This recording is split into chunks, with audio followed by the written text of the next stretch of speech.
Hello everyone, GeneralApple here with the House in Fata Morgana playthrough, part 4. Now, we did end up stopping right after finishing the first chapter, and I'm super excited to start the second one because, honestly, the first chapter was so intense and just incredible. I can't wait to continue. Now, I did say I will be more consistent. I found it really difficult to upload two videos of this game a week. So for now, I'll stick with one, and if I'll be able to, I'll upload one more every week. I will aspire to, get two more videos. Get two videos in 1 week, but as a promise, I always get at least one. So yeah, let's just continue right where we left off. Inspect your memories, which is returning to the mansion. Oh boy, here we go. You could hear the sound of something devouring meat beyond the door.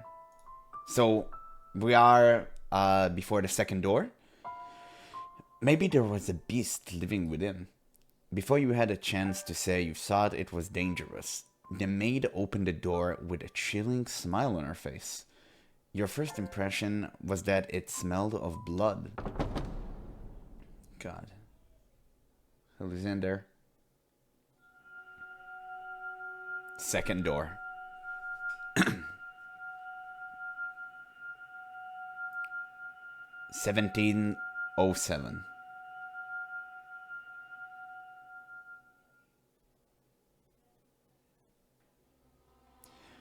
The mansion sat in ruins in that era. Not a soul resided within. The grandeur of the house was lost to the ages. It was in perpetual decline. Not a flower grew in the garden. Dust and dirt blackened the plaster. Cobwebs blanketed the corridors. Ivy shrouded the outer walls. It was not a pleasant sight. As hard as I tried to fight it, I could not stop the mentioned descent into despair. Or disrepair. The depth of the previous owner's grief, or perhaps the despair, was far too much. After the beautiful flaxen-haired family, people stayed away from the mansion. They had no heirs, so their bloodline simply vanished into the depths of history. Oh, so that's what happened? Oh my god. It had been about 50 years since the house last had a resident. The forlorn property appeared as though it had been abandoned for centuries, and the occasional villager who stumbled upon it did not remain there for more than a day. My time there was rather solitary. That was perhaps the loneliest time of my life. Everyone who visited the mansion feared it, and it was left without anyone to become its master. I even came to believe that my time serving as a maid would come to an end in this era. However, one day I noticed something out of the ordinary. As a servant of the house, I am almost immediately aware of any new presence within its walls. And there appeared to be someone downstairs. Can you imagine just how delighted I was? Though part of me was anxious about what kind of person I might find, the possibility that it could be you had my heart aflutter. So, resisting the urge to rush, I headed for the basement. The cellar was where red wine, smoked meat, and other preserved foods were kept. By that point, the wine was practically antique. As I had expected, a man had made his way into the cellar. Is anyone there? Although I'm unsure if referring to him as a man is entirely accurate. Oh god, what is this? Oh my, this is quite something. Whoa! What in God's name is that? The very first thing I sensed was an almost unbearable stench. The odor emanated from the man, heightened by the food he had carelessly rummaged through. Blood-red liquid spilled from wine barrels, soaking the floor. His sunken eyes had a piercing wolf-like glitter in them. His teeth were sharp and yellowed, visible as he ripped into the chunk of meat. He grumbled in a seemingly inhuman tongue. I was looking at a beast. Or perhaps a half-beast. There was another source of odor in the room, though. It had something of a kind of metallic tinge to it, and when I noticed this, I nearly passed out.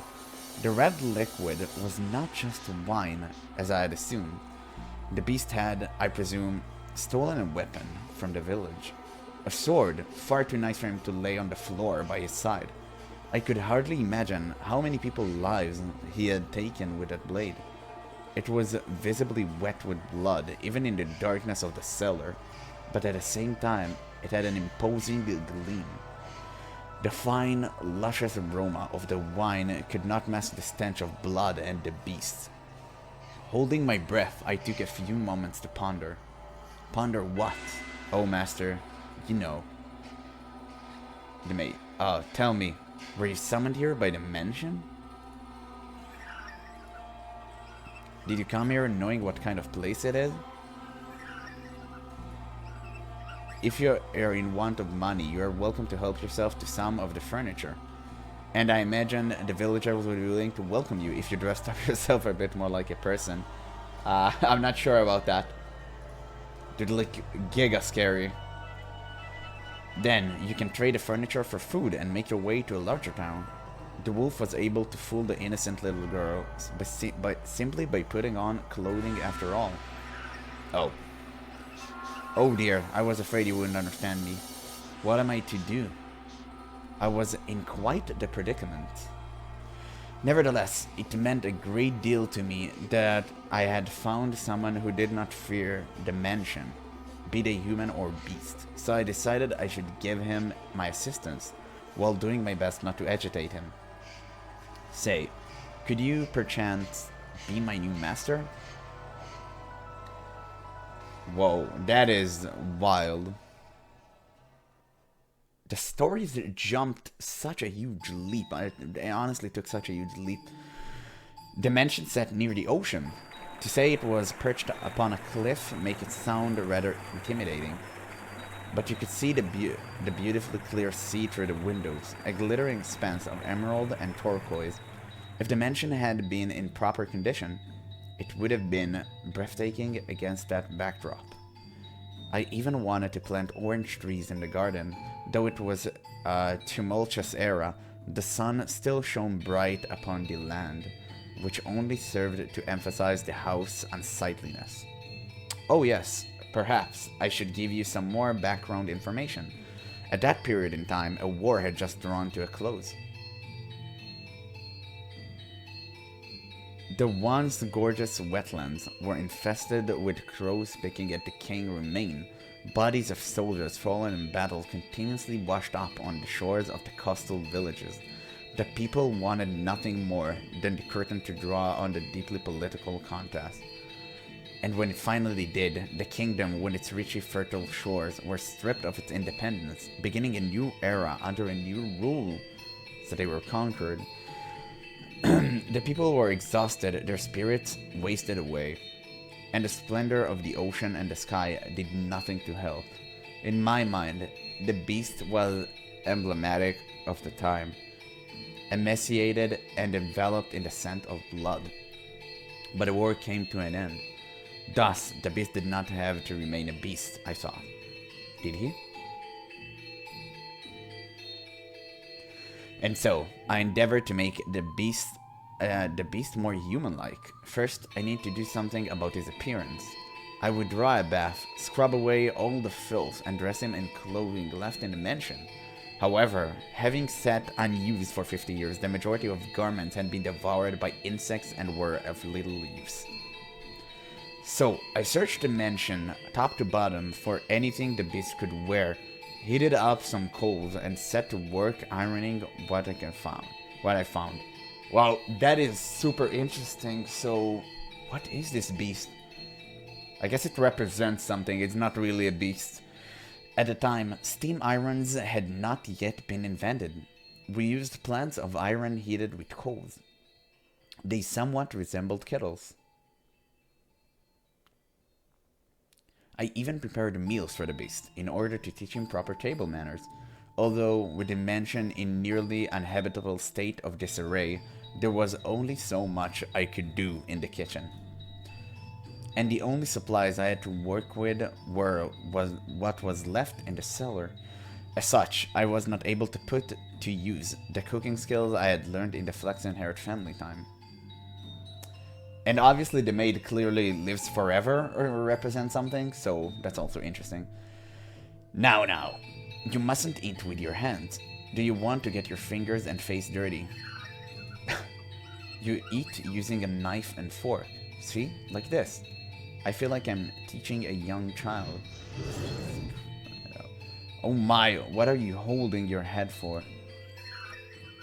Oh dear, perhaps I should be teaching you to speak before table manners. Yeah, I think that's a good idea.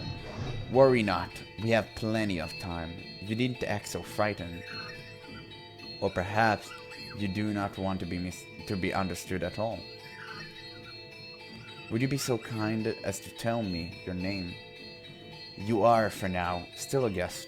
It is too soon for me to call you master. Or am I mistaken? Your name, that is what people call you. How about I start by telling you my name? I'm called B.E.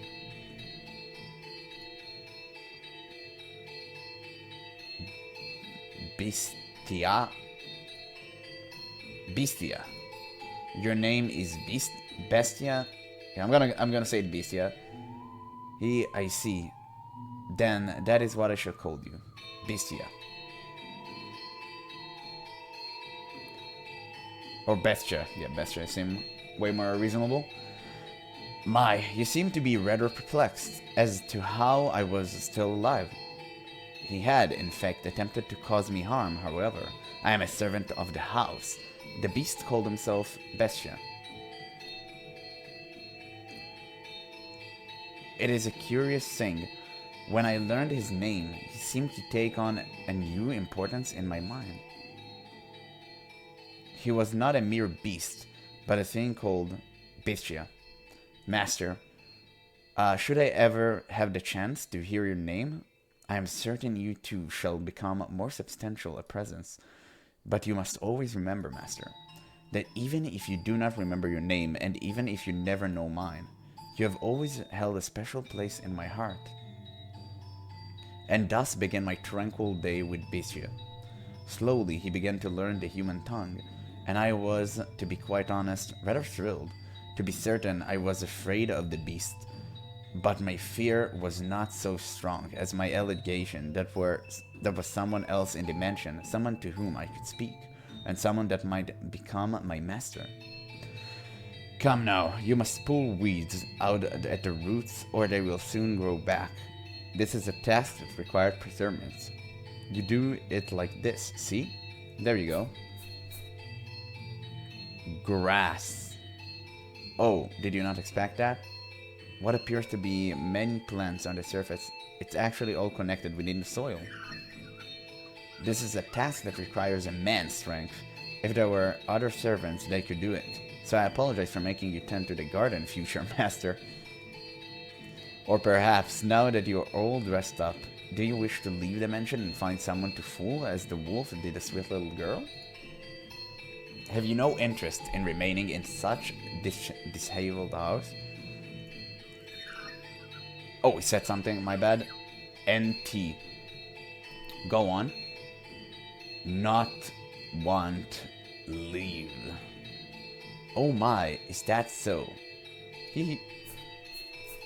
If you wish to stay, then I shall not stop you. On the contrary, I will gladly attend to you. I am waiting for the person who is to become my master. Forever waiting. I should be able to watch over you until the day you depart this world, old and wrinkled. Do you not believe me? Are you interested in becoming the master of this house? Will be. I have to wonder if you know what you are saying, although it matters little whether you do or not. Oh my, look at that. Now this brings back memories. This is called a rose. Do you know what a rose is? It is a type of flower. Not know. Do not know. I see. Then allow me to teach you. What you have here is not a real rose. The real roses wilt and are sleeping in the soil. This is called an accessory. It is something a woman wear. The beast held an ornamental white rose in his hands. Oh my god. An object someone sometime meant to give someone else. Oh. Curiously, the white rose was just as stunning as it had been the day it was made, despite being buried in the earth for so many years. I hear roses make wonderful gifts. He stared intently at the decorated rose. I had presumed the beast would either discard it or disinterestedly or destroy it. But much to my surprise, Bestia held it gently in his hand, as though it were something precious to him. Are you, perchance, considering giving it to me? So you are not. Very well. Is there someone else you would like to give it to? In that moment, a thought floated through my mind. The thing I had found in the pool of blood in the cellar was a monstrous creature indeed, but perhaps that was not, at his core, what he truly was. So I asked him a question. What is it you desire, Bestia? This mention fulfills people's desires. If you yearn for something, want, leave, peace. He might be a former soldier, ravaged by the horrors of war. That can make sense. Look at that filthy thing. A beast. It's a beast. It's eating a goddamn sand. You're really that hungry? Beast, you foul creature. Stay the hell back. Get any closer, filthy beast, and I'll kill you. Several days passed by. As Bestia began to act more like a person, the mansion followed suit, slowly becoming more habitable, though not yet back to its former glory. So the mansion is clearly a living thing. No flowers grew in the garden, but neither were the weeds infesting it. The dusty corridors, shattered windows, rust-covered kitchen gradually returned to their proper state. Bestia learned how to change his own clothes and how to draw a bath. No longer did I have to wait on him hand and foot. He could take care of a number of things all by himself. What we lacked for food, he acquired from the forest. Never did he go to purchase supplies from the village. Rather, he captured hares and gathered herbs hidden in the overgrowth. There were days without incident. And though such a life may be one for excitement, peace is something that you mustn't take for granted. Those who have it cast it aside, finding the leisurely flow of time dull. Only those who have never experienced it truly know how precious it is. Bestia appeared to be content. He wore an expression of solitary serenity. Someone, is anyone there? And then one day a crack formed into the uneventful tranquility. Is anyone in there? Could you part with some food? I don't need much. Some food and water. Just a little. That's all I need. Bestia looked over me as if seeking my aid. Ironic, nah? No, it was the visitor who was truly in need of aid. I pondered it for a few moments, deciding that I could not simply turn away someone calling upon the mansion. Had Bestia ordered me to not let him in, I would have followed his instruction, but he said nothing. Oh. The merchant. Oh, thank God someone here. I was afraid it was deserted. You said you were in need of sustenance? Yes. It doesn't have to be much. Anything to quench this thirst. I got lost and it's been several days. Give me a few minutes and I will find... Let him in. Oh God. A firm, deep voice came from behind me. I was quite startled. When had the beast learned to act so much like a human? When had he learned to speak so clearly and to behave so much like a master? Upon seeing Bestia, a look of terror appeared to cross the wanderer's face for a moment. To my eyes, Bestia was the very image of a head of house, but to an outsider, he probably appeared to be nothing more than a beast in man clothing. Prepare him a meal and a bed. Wow, he speaks clearly now. I suspect he's quite tired. Thank you very much. But in time, the fear drained from the man's face. Bestia sat precariously on the border between a man and a beast. Though he still had his doubts, the wanderer revisited his impression, deciding Bisha was human. As the wolf had fooled the little girl in the forest, he too had succeeded in playing the role of a man. I thought I was a goner for a while there, but you really came to the rescue. And a meal like this on top of that, you really didn't have to. Though I guess that was not an appropriate thing to say as I'm eating. What kind of meat is this? Hare. It's damn tender for a rabbit, and here I thought it was beef. You have quite the skilled chef. Oh, the maid. Oh, is she the one who cooked this? Is she your wife? Oh no, I'm merely a servant. A female servant, huh? Don't see that very often. This mansion just full of surprises, I can hardly believe it. Lost for days, and as soon as I think I'm dead, there it is. Thinking back on it now, it's miraculous. But why are you two living alone in the house on a cliff? Oh, I beg your pardon?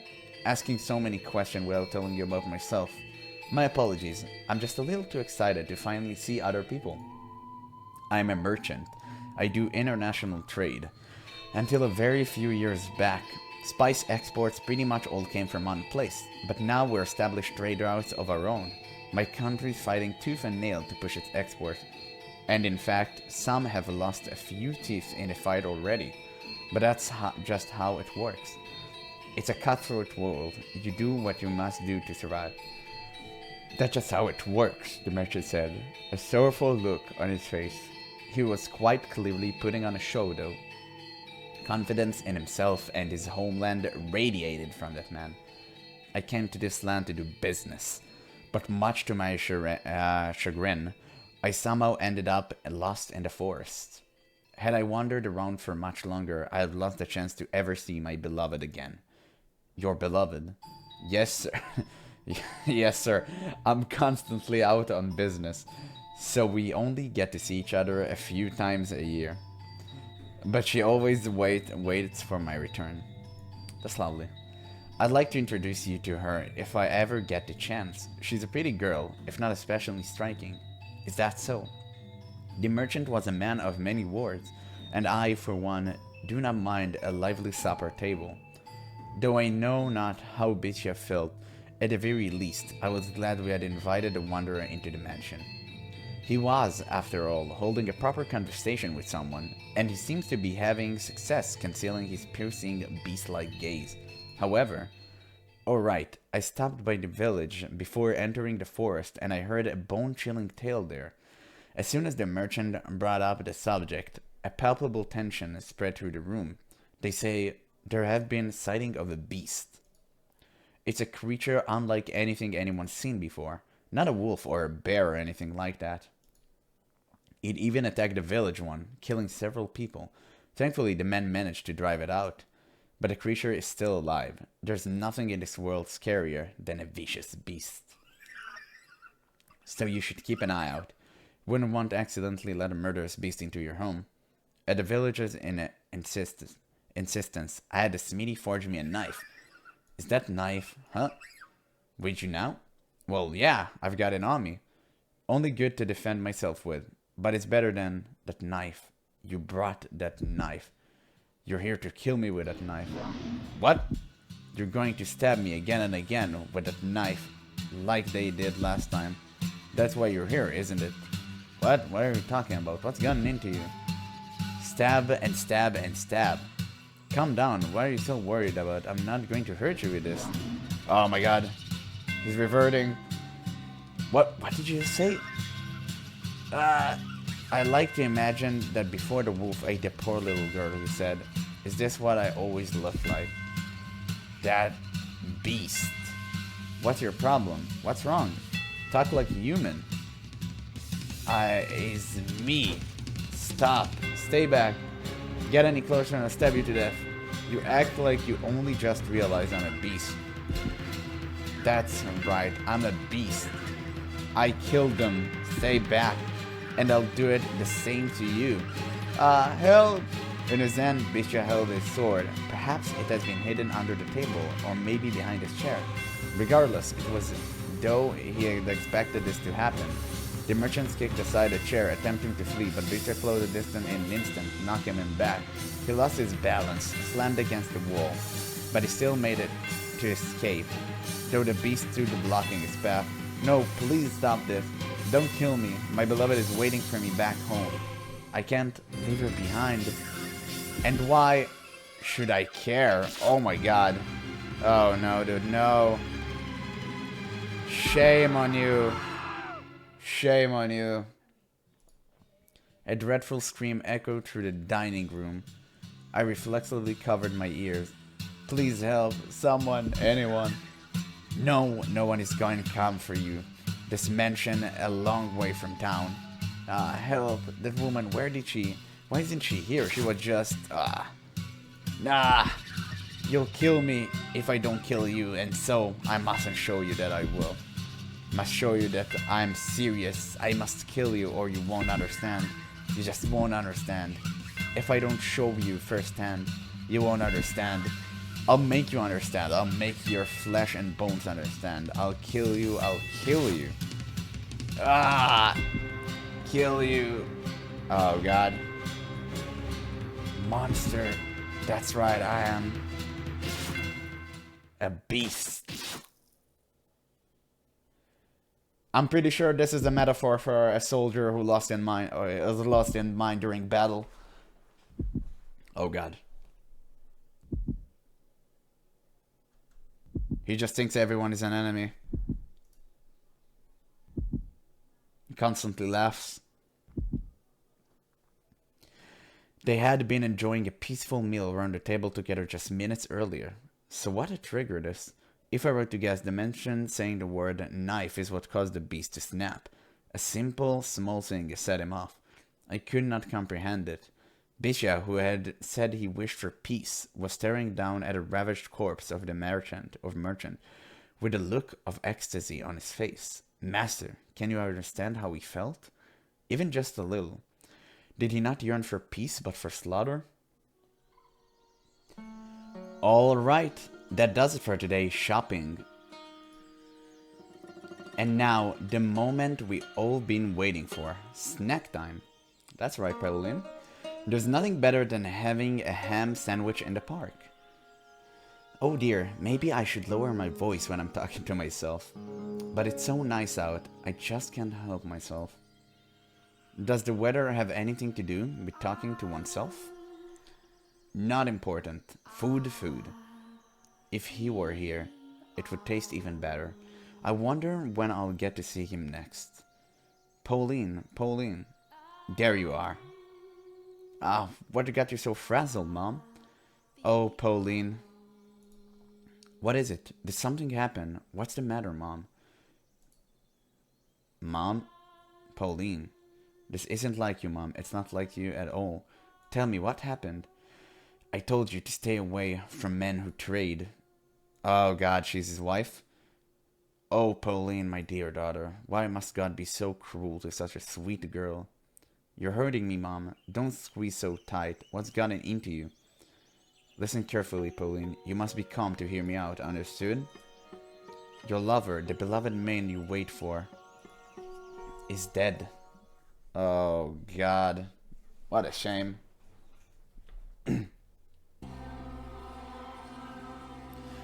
The beast humanity began slipping away from him after that encounter. He had returned to the thing I had found in the cellar. Actually, he prowled the mansion hall looking more barbaric than ever. Despite all effort he had put into learning to act like a human, he now ripped the velvet curtains off the wall, howling shrilly, stomping back and forth through the hallways and ravaging the garden. I watched him intently, though from a distance. Bisha was not merely a beast, but an out-of-control, bloodthirsty beast. Just a few days ago, we had been tending the garden together, but that was no longer possible. I was quite disappointed.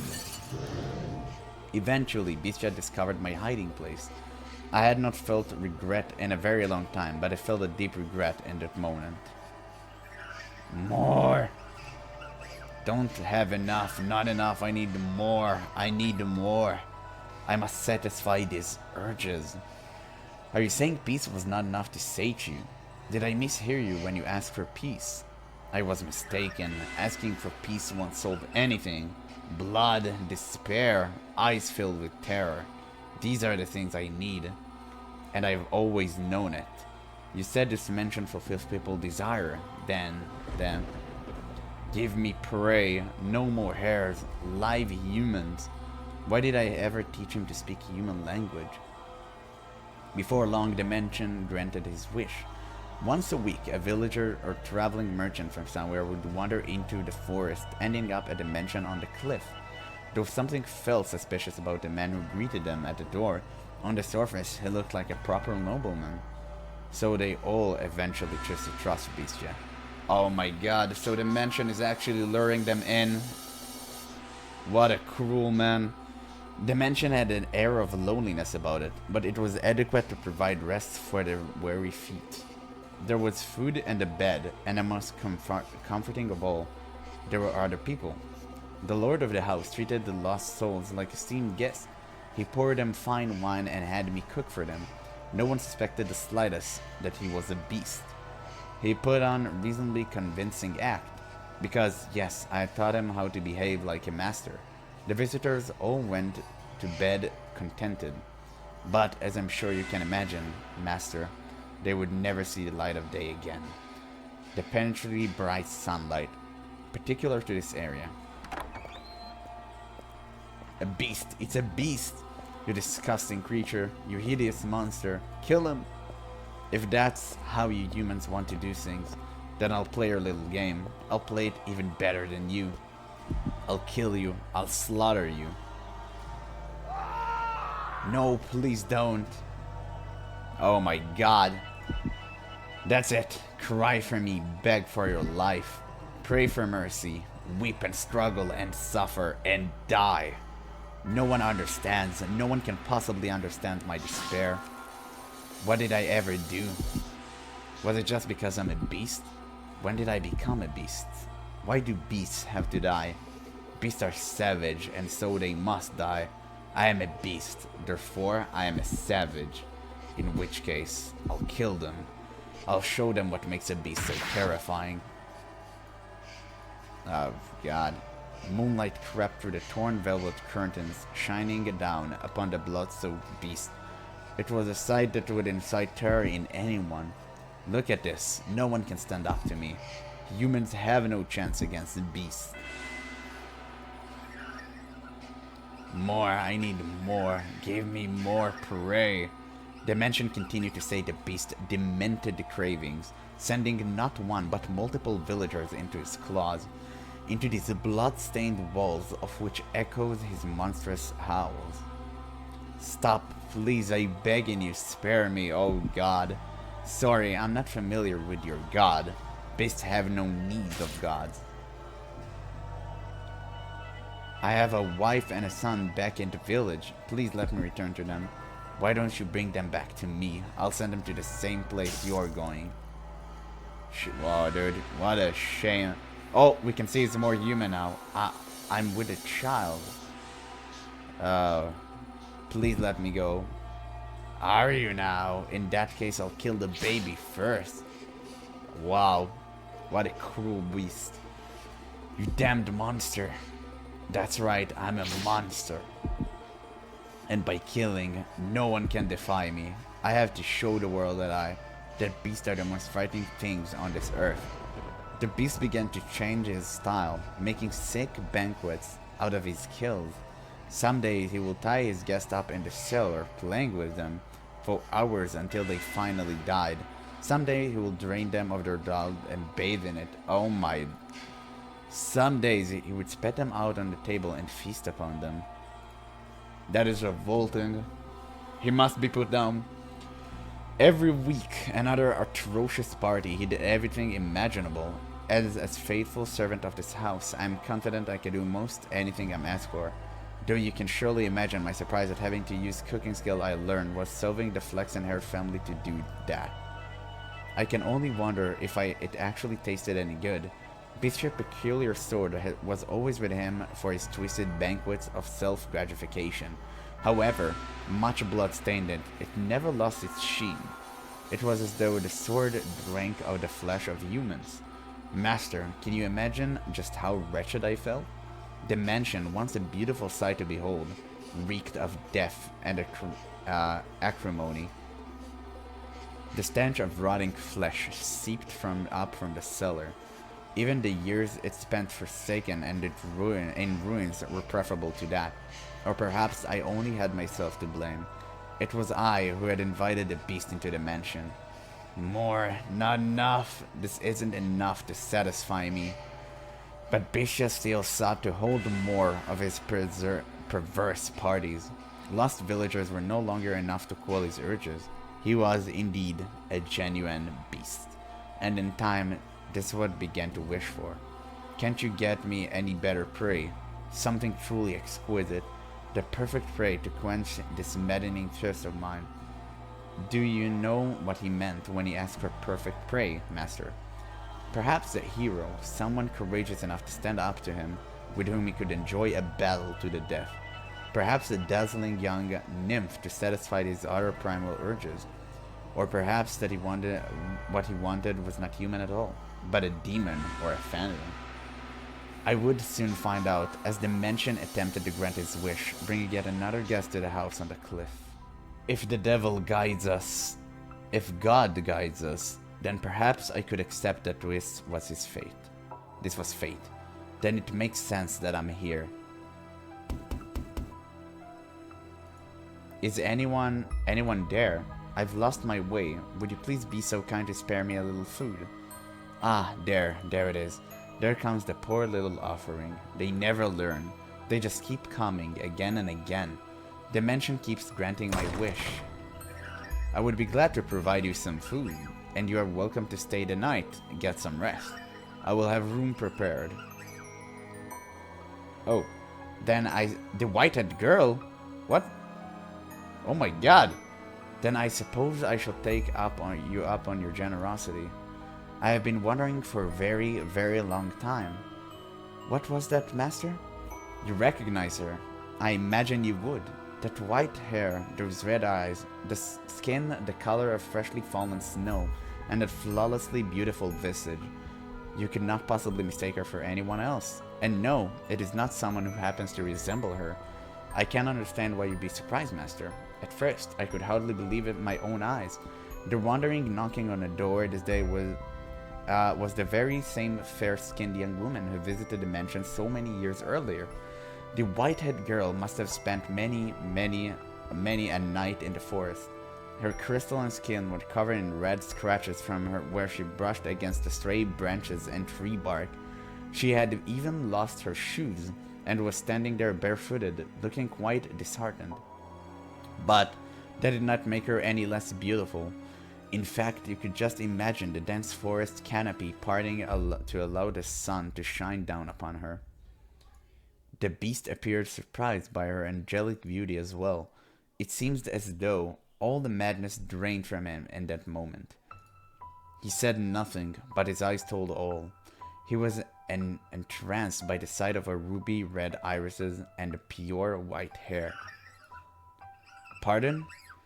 I'm a beast. This is what I ask for. Something to quench my thirst. You're allowed to be happy. But as I said, it was only for a moment. So rejoice. Imagine just how gratifying it would be to see such a beautiful woman riding in the throes of death.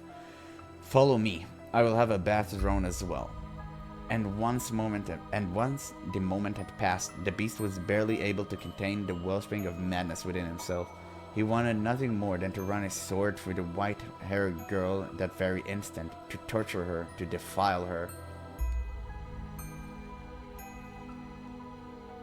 He tended to wounds, served her supper, and drew a bath for her, and afterward the beast even made to provide her with a dress to wear. Even the outfit she had only worn for one night so many years before was there, waiting for someone to put it on again. For her to put it on again. He said she could choose anything she liked. She, being such a modest young woman, said she needed not for such fine attire. And what a shame that was. I too wished to see her in a dress once more. I need not such fine clothing. You need to be modest. No, no, that's not why. Are they not to your liking then? No, I just... My apologies. You are very generous. Foolish girl. Smiling and calling me generous. I was simply imagining what a pretty sight it would be. The sight of her fresh blood splattered on it. The sight of her life slipping away in it. I am glad that after wandering for so long, I ended up in here in this mansion. And in a few hours, you'll be feeling the exact opposite. Get all the rest you need. I shall see you again in the morning. I thank you. Bishia then made his way out of the girl bedchamber. His mask came crumbling off after taking only a few steps. There. That's precisely what I wanted. Just imagining how such a beautiful woman will scream, how she'll beg for her life. Hey, are you there? The mansion has given me the perfect offering. Hey, is she not here? The white-haired girl, is someone there? Yes, I came to ask if there was anything you needed. I cannot offer you anything extravagant, not like before, but I'm here to provide you with anything in my capacity. I appreciate the offer, but I need nothing.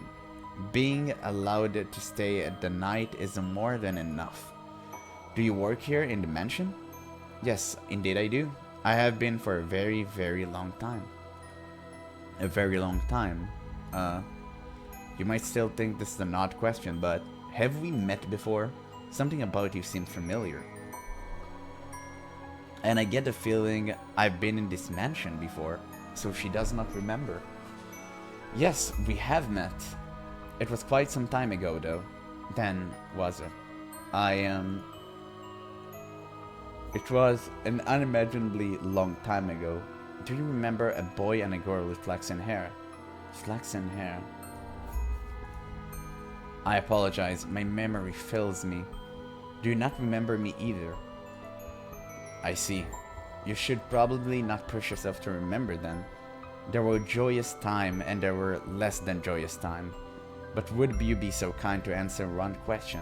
What might your name be? My name? Oh, my name is hidden? I see. So you are... again. Again? You should get some rest. I will make tea for you in the morning. Yeah, and also the timeline, I don't think it makes sense. I mean, the last timeline was in 15 something. She shouldn't be alive, I think. Also, go on, close your eyes. Oh no, here he comes. But Bishia never waited for morning to come. With his sword that smelled of blood hanging from his hip, the beast slowly, ever so slowly, crept towards the room where the white-haired girl slept. The time was soon approaching for the bloodthirsty beast to paint the walls with the young woman's blood, to turn her bedchamber into a gore-splattered altar, upon which he would offer her to the devil. However, when he opened the door, the beast could hardly believe his eyes. She was not asleep, but sitting there as if expecting the beast's arrival. Why are you awake? Did you not go to sleep? I heard footsteps, so I... And what were you planning to do when I got here? Surely you didn't think we'd simply have a nice midnight chat. I was hoping to ask what it was that you wanted. To ask what it was I wanted? Do you ever realize what you're saying? Can you not see what's in my hand? You know exactly what I came here to do. Aren't you going to beg? Aren't you going to plead for your life? Aren't you going to ask me not to kill you? If it's necessary. But is that what you want? What I want is something much more gratifying than your I want to hold a banquet. It's not enough. No matter what I do, it's not enough. But you will be enough to satisfy me, to quench my unholy thirst, to completely, wholly fill me to the bursting point. You want to know what I desire? I desire to devour you. Ah, Bishia shoved the girl back, slamming her into the mattress. He then stabbed his sword through the sheets beside her, looking down upon the girl, the moonlight at his back. Clenching her slender throat with one hand, he drew his sword once more, holding the tip but inches from her nose. No matter how much blood it drank, the sword continued to shine gloriously, as though it had just come from the forge. It was an awe-inspiring, tear-shedding blade, the sight of which would cause anyone to imagine the misfortune about to befall them. Go on, mock me, ridicule the hideous barbaric beast standing before you. From the moment you saw me, you thought me unsettling, no? But you averted your eyes. Because I had food for you.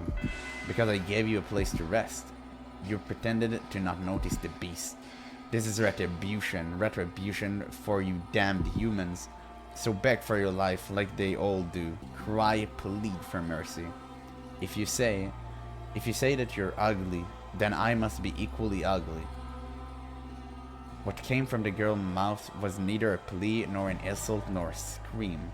Full-grown men had wept before him, and yet the slight young woman did not. Despite this terrifying beast being upon her, moments away from extinguishing her life, even I almost shrieked in fright. Bitya could believe neither his eyes nor his ears. Do you not fear me? Can you not see what I'm about to do to you? What am I to be afraid of? I am threatening to murder you, to rip your intestines out with his claws and watch you die in agony. I enjoy it more than anything in the world. Filling other hearts with fear. The more lives I take, the more I enjoy it. I am a beast driven by madness. What he expected was for the beautiful girl before him to desperately implore him for mercy. He wanted nothing more than to see despair seep into every corner of her red eyes, for he believed that it would be truly a sublime moment, euphoria unlike anything he experienced before. Bitya prodded her with a singular word, poking a slit in skin smoother than silk. You meant to take mercy on me because you see me as pitiful. But she did not do as the beast wished. She looked up to him with sympathy rather than fear. This rattled the beast. He had never once seen anyone respond to him that way. What possessed you to say that? What on earth is going through your head? Mercy? Mercy, do you not comprehend the situation? How can you be so calm? Scream, cry and shout, beg for me to spare you. Throw yourself at my feet. Throw yourself at my feet. Otherwise I am a beast that never tires of killing. To me, you appear to be a person. Whoa. You're lying. You listen to the things I say, and you respond with your own words. I was taught how to speak. I am a beast who speaks human language. But you think. You use your mind to come up with responses. And you hesitate. If I'm a human, then why do they disparage me so? Why do they reject me and try to kill me? Because I am a beast, a repulsive beast. That's why, isn't it? I will do nothing to hurt you. We are alike. Alike? Don't be ridiculous. How can you say we're alike when you're as beautiful as you are? There is nothing beautiful about me. What value does outward appearances have? You have suffered much precaution, which is why you tremble in fear.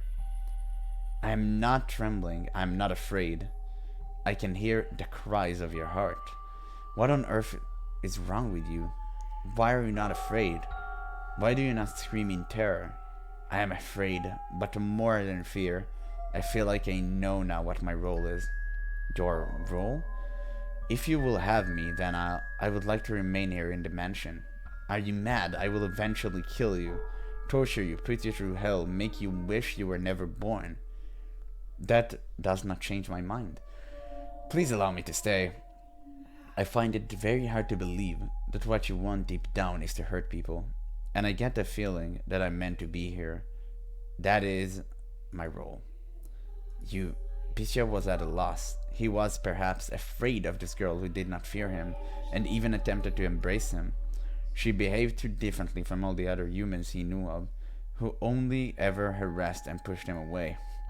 Why are you so kind to me? To this beast, this murderer, Beastja's sword slipped from his hand, hitting the hard floor with a metallic whine. When the sound died down, the white-haired girl extended her hands for the beast with the utmost affability. Her fingers were white as freshly fallen snow, something this area never saw.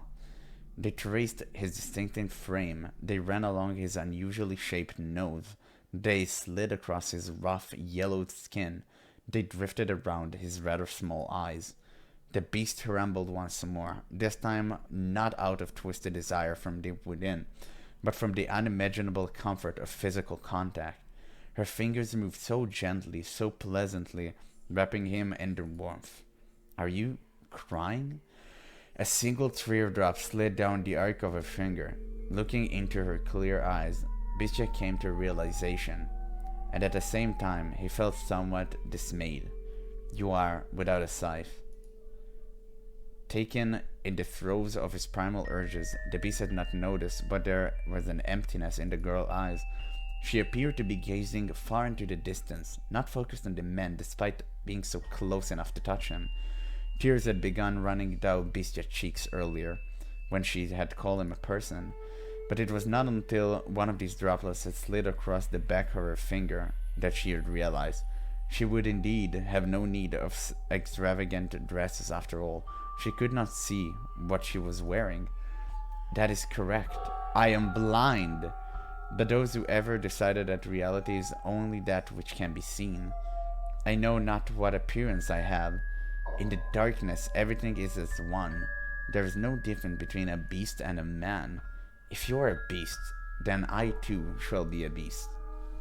Wow, that is crazy. To call the girl a beast would be paramount to eating sugar and insisting it was salt. Do pardon the trite analogy, please. But you know rather well, master, that a white-haired girl was not at all what you would call a beast. Not simply in appearance, but all the way down to her core. There was nothing beastly about her. Her words brought him a faint pain, but the beast still felt on some level that he wanted to keep her at his side to see what would happen. His next words were in large part impulsive. I'm grateful that you cannot see me. Without exception, everyone who had wandered into the mansion had lost their lives before the sun rose the next morning. She was the first visitor who had not met his fate. Over time, Beast's menace gradually subsided. He even began to seem rather tame. You would hardly believe it was the same beast who had once reveled in those perverse festivities. He was, I imagine, at a loss for how to behave. I too would be flustered in the constant presence of such beauty. But it was not just her appearance. She had said she wished to live with him, a beast who had committed countless atrocities. Perplexing indeed. What is the matter? Do you honestly not fear me? Do I appear to be afraid of you? No, you do not. But you would. If you could see me, you could react the same as everyone else. You would mock me, you would despise me, you would want to kill me. You don't know what I've done because you can't see. I enjoyed it. I basked in their terror. So why do I not want you to find out? I don't want you to know how many people I've tortured, how many I've slaughtered, how much blood I've imbibed. All the horrible things I've done. Horrible? I'm aware that what I've done is wrong, but I relished in it. I wanted for so long to slaughter them. I desperately desire to see blood, human blood. What is that crave, murder or laughter? I said that I had no need for peace, yet here I am. Is something the matter? No, some tea. Oh, shall I make you some? Shall I make some? Are you thirsty? No. I made some tea. It's probably cold by now. I thought you might want some. You don't. No, I'll take it. What are you laughing for? Because I'm happy.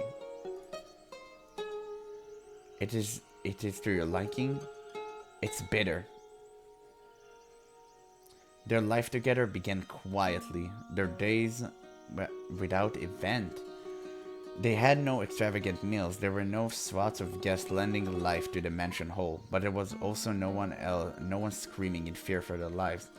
It was the peaceful life Bisya had lost, and he had returned once more to that quiet realm. What's the matter? You're always so quick to notice my presence. My world is one of darkness, so I have a heightened sense of hearing. What is it like? How do you perceive the world? I can't imagine living in complete darkness. Occasionally, I can see light. Light? Yes, not a radiant light like the sun, but a soft light floating in the darkness. Like a candlelight. Wait, what did you say? Like candlelight, I suppose. That only perplexes me all the more. I find it difficult to understand what you're describing. Is that so? It's difficult for me as well. I am not sure how to explain it. But it's not too complete of darkness. I can sense your presence, for instance, and I can tell how windy it is from the way the windows vibrate. And also, I also feel as though I can sense the wavering of emotion. The candlelight begins to flicker erratically from fear, intense sorrow, or other similar emotion. My emotions? I do not know. It could be yours and it could be mine. This mansion is a very peculiar place. The candlelight is always wavering, and yet it seems somehow stable. It makes me feel as though this is where I belong. I don't think I understand. I am a beast, and so I lack in the intelligence. But I'm going to go hunting. Is there anything you would like? Whatever you like. Alright then, if I find any fruit, that would be nice. If you find any fruit, that would be nice. Fruit. Ah, it's sour. You picked it before it was ripe. I didn't know. Is that a bad thing? I don't know anything. I cannot see, but if the fruit is still green, you are not supposed to eat it yet. What color are these? Green. No blue. Hey, shall I give you a hand preparing supper? I cannot ask for someone who can't see. You hurt yourself. Don't worry, I can tell, for the most part, where things are by touch and sound. Are you worried? Worried. Worried. Worried. The thought of blood dripping down her fingers doesn't excite me. What's going on? What on earth has happened to me? If I appear to be in danger of harming myself, please let me know. Then you'll have nothing to worry about. Do you not seem any more comfortable in the kitchen than me? She always cooks the... Where did she go? Huh? She always comes when I call.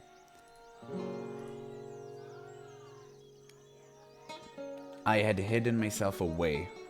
Bisha had learned how to go about his daily life without my assistance, and the two of them had no need of others in their peaceful world. Oh my, what is the matter, master? I was not lonely at all, no. It was an absolute pleasure simply watching them. I mean that. It was not my role to be at his side, nor was it one to be at hers. If she could make Bichia the master of the house, then my presence was unnecessary. I appear when I am needed, as I appear to serve the flaxen-haired family, nothing more. If they saw the servant, then I would show myself. Yes, certainly. After some time, they began to sleep in the same bed. Oh dear, not for the reason you're imagining, master. You sought no such thing. Though they slept in the same bed, they did not lay together. They did so, it seemed, because they were more comfortable in the same place. The two acted more like family than lovers. Hey, hello? Are you asleep? No, I am awake. Is the candlelight wavering? Right now, it is very calm. I see. Say, tell me about your childhood. What? Me? Won't you? My childhood? Yes, I have no such stories to tell. When I was a child, I lost everything. My mother, father, brothers, everyone. So For as long as I can remember, I did not have a father. I lived alone with my mother, but I never felt like that was a bad thing. Was she kind? Yes, very. She was a compassionate woman. But we were poor, and because I cannot see, my mother was the only one who could work. She would be away for long stretches of time, supposedly because she served at a respectable house. I do not know whether or not that was true. Perhaps she was doing much more demanding work. I never asked. I believed not asking was best for her. From time to time, I would receive letters from her. Someone who lived nearby read them to me. The letters went something like this. Life in the mansion is difficult, but everyone treats me so well, and they say I do good work. I'll be back with more money soon, so you be a good girl. Other than that, she allegedly expressed concern for my health and safety, as well as repeatedly saying how much she loved me. You have a good mother. I did. Nearly everything I remember my mother saying to me was written in her letters. So much kindness and warmth. Why do you not live with her now? How did you end up here in the mansion? Before long, she lost her life at her place of employment, and I was sent the money she had earned. It was, I imagine, enough to survive on. When my mother was alive, she often lamented my blindness. If only you could see, she would say, I could show you just how extraordinary this world is. So I decided I would visit a renowned physician in order to fulfill my mother's dreams. A physician in this country, however. Upon examining me, he said he could not restore my sight. Dejected, I was on way back home when bandits attacked. They robbed me of the money I brought to pay for my treatment. I had lost everything my mother saved for me, the money she gave her life to earn for me. I failed to repay her for anything she did, which cast a dark cloud over my heart. My world has always been wrapped in darkness, but at that moment I was in the deepest abyss. There was not even a speck of light. I was at complete loss. With nowhere to go, I simply wandered, no destination in mind. And that's when I miraculously arrived at this mansion. It was as if it summoned me here. You were being summoned by the mansion to fulfill my craving. But it didn't end up that way. I wonder if the mansion is disappointed. I see. I apologize for not having brighter tale to tell you. I imagine you were hoping to hear a joyful childhood memories? No. Did they hurt you? Pardon. The bandits. When they attacked, were you hurt? You're so compassionate. I'm no such thing. I am not compassionate. I was perfectly fine. It took a few scratches, but nothing you need to worry about. I see. I believe that I'm happy now. I was unable to regain my sight, and I haven't the money to return home. But I believe I left in order to come here. Is your life right now happy? I'm terrified. I'm volatile. I'm growing accustomed to this woman's comfort. I'm afraid of losing her. A beast should not have this feeling. A murderous beast. Take this. What is... It makes a good gift, supposedly. I was planning to throw it out when I learned that. But I couldn't. I felt like I was meant to give it to someone. That could only be you. It is a fake white rose. A white rose accessory. Do you not want it? No. I just, for some reason... Never mind. Thank you. I appreciate it. And I'll believe that will be all for this part.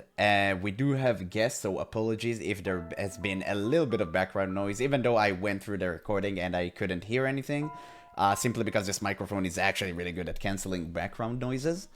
But yeah, that's all for now. We definitely discovered a lot. The story seems so interesting. Definitely a Beauty and a Beast type of situation. But I can't wait to continue it. And again, I will do my best effort to make 2 videos a week of this game. But for now, we'll stick with guaranteed 1 video per week as usual.